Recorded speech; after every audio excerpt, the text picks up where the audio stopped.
नमस्कार दोस्तों, मेरे YouTube चैनल में आपका स्वागत है। मेरा नाम अपेक्षित है। हम आपके लिए ऐसी रहस्य वीडियो लाते रहेंगे। अगर आपने हमारे चैनल को सब्सक्राइब नहीं किया है तो चैनल को सब्सक्राइब कर ले और बेल को ऑन कर ले। चलो वीडियो शुरू करते हैं। 750 ईसा पूर्व में आमोस नाम के एक व्यक्ति ने भविष्यवाणी की थी कि एक बड़ा भूकंप आएगा जो पृथ्वी को हिला देगा।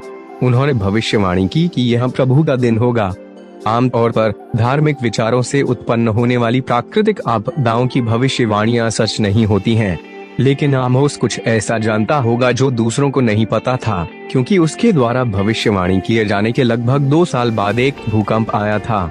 वह एक नबी था जिसने बाद में अन्य भविष्यवक्ताओं को इस घटना के बारे में लिखने के लिए प्रेरित किया।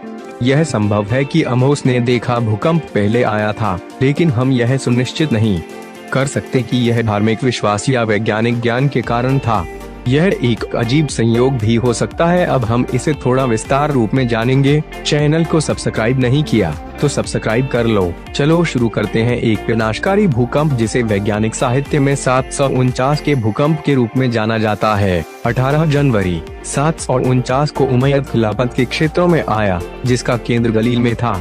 सबसे गंभीर रूप से प्रभावित क्षेत्र फिलिस्तीन और पश्चिमी ट्रांसजॉर्डन के हिस्से थे। तिब्रियास के शहर बीट शियान, पेला, गदरा और हिप्पो बड़े पैमाने पर नष्ट हो गए थे, जबकि लेवेंट के कई अन्य शहर भारी क्षतिग्रस्त हो गए थे। हताहतों की संख्या हजारों में थी। यह मानने के पुख्ता कारण है कि 747 से 749 के बीच या तो 2 या भूकंप की एक श्रृंखला थी, बाद में अलग अलग कारणों से एक में शामिल हो गए। कम से कम अलग अलग कैलेंडर में अलग अलग कैलेंडर के उपयोग के कारण नहीं। ऐसा लगता है कि दूसरा भूकंप उत्तर में अधिक केंद्रित था, जिसने मुख्य रूप से उत्तरी इजराइल और जॉर्डन में बड़े पैमाने पर नुकसान पहुंचाया। इसकी भयावह परिमाण के कारण ऐसा नहीं हुआ, बल्कि पिछली इमारतों के कमजोर होने के परिणाम स्वरूप ऐसा हुआ। अधिक दक्षिणी भूकंप। यहूदी स्रोतों में इस भूकंप को हिब्रू में राष्ट्रशीवेट लिट के नाम से जाना जाता है। 7वां शोर विद्वानों द्वारा व्याख्या का अर्थ है विश्राम वर्ष का भूकंप, क्योंकि भूकंप एक विश्राम वर्ष पर गिर गया, जिसका शाब्दिक अर्थ यहूदी कैलेंडर में 7वां वर्ष है।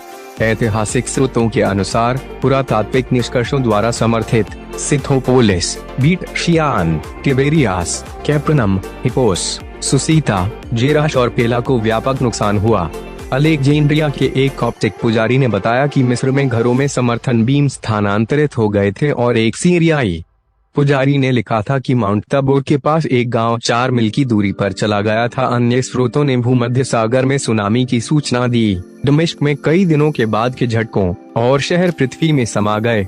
उमलकाना तिर शहर और उसके प्राचीन आराधनालय को नष्ट कर दिया गया। ऐतिहासिक स्रोत बताते हैं कि कैसे यरूशलेम में मरने वालों की संख्या हजारों में थी। अल अक्सा मस्जिद सहित कई इमारतें गंभीर रूप से क्षतिग्रस्त होगी। हालांकि कुछ सावधानियों की आवश्यकता है। 749 भूकंप से हुई क्षति की गंभीरता के बारे में नए शोधों ने विरोध किया है। पहले दावा किया गया था कि अल अक्सा मस्जिद के दक्षिण में बड़े उमैयद प्रशासनिक भवन इतनी बुरी तरह क्षतिग्रस्त हो गए थे कि उन्हें छोड़ दिया गया था और पत्थर की खदानों और चूने के स्रोत के रूप में इस्तेमाल किया गया था। साइट पर चूने के भट्टों को पाया जा रहा है, कथित और पर गलत है। उपयोग में रहने वाली इमारतें 1033 भूकंप तक।